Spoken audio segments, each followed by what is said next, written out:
વાત સુરતની સુરતમાં ઉકાઈ ડેમમાંથી સતત તાપી નદીમાં પાણીની આવક થઈ રહી છે। ઉકાઈ ડેમમાં છોડાયું છે 1,05,000 ક્યુસેક પાણી। ભયજનક સપાટીથી માત્ર 6 ફૂટ દૂર છે ઉકાઈનું જળસ્તર। ઉકાઈ ડેમમાંથી પાણી આવતા નદીના જળસ્તરમાં વધારો થયો। કોઝવેની સપાટી પણ 8.4 મીટર પર પહોંચી। કોઝવેમાંથી 1.56 લાખ ક્યુસેક પાણી તાપી નદીમાં છોડાયું। નીચાણવાળા વિસ્તારોને એલર્ટ કરાયા છે। નીચાણવાળા વિસ્તારોમાં સાવધાની માટે સૂચના આપવામાં આવી। ઉકાઈ ડેમમાં પાણી છોડાયું છે। કોઝવેની સપાટી પણ 8.4 મીટર પર પહોંચી છે।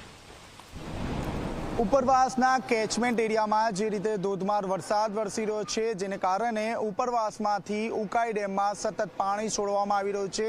હાલમાં ઉકાઈ ડેમનું રૂલ લેવલ મેન્ટેન કરવા માટે 1 લાખ ક્યુસેક જે પાણી છે તે તાપી નદીમાં છોડવામાં આવી રહ્યું છે। હાલની પરિસ્થિતિની વાત કરીએ તો ઉકાઈ ડેમની સપાટી માત્ર 6 ફૂટ જ ભયજનક સપાટીથી દૂર છે। હાલમાં જે તંત્ર છે તેની ચિંતામાં સતત વધારો જોવા મળી રહ્યો છે। બીજી તરફ જોવા જઈએ તો જે રીતે તાપી નદીમાં 1 લાખ ક્યુસેક પાણી છોડવામાં આવી રહ્યું છે, જેને કારણે કોઝવે જે છે તે પણ પોતાની ભયજનક સપાટી ક્રોસ કરી ચૂકી છે। હાલમાં કોઝવેની સપાટીની વાત કરીએ તો 8.4 મીટર ઉપર પહોંચી ગઈ છે। કોઝવેમાંથી પણ સતત 1.56 લાખ ક્યુસેક જે પાણી છે તે તાપી નદીમાં છોડવામાં આવી રહ્યું છે, જેને કારણે તાપી નદીએ રૌદ્ર સ્વરૂપ ધારણ કર્યું હોય તે રીતના જે દ્રશ્યો છે તે જોવા મળી રહ્યા છે। બીજી તરફ કલેક્ટર દ્વારા તમામ જે માછીમારો છે તેમને 3 દિવસ સુધી દરિયો ન ખેડવા માટે સૂચના આપી દેવામાં આવી છે। સુરત સહિત દક્ષિણ ગુજરાતમાં યલો એલર્ટ આપવામાં આવ્યું છે, ત્યારે તંત્રને સ્ટેન્ડ બાય રહેવા માટે આદેશ કરી દેવામાં આવ્યો છે। બીજી તરફ જોવા જઈએ તો જે રીતે ભારે વરસાદની આગાહી આપવામાં આવી છે, ત્યારે